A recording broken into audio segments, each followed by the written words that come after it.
siya. Datag iya. Sampai saging ko din.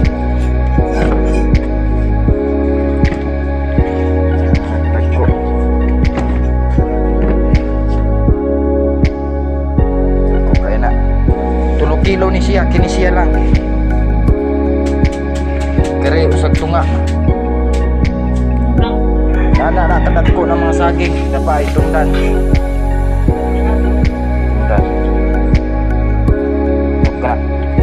Gana-gana na tungkol sa kakuwang. Buwang pa na siya sa tagiya.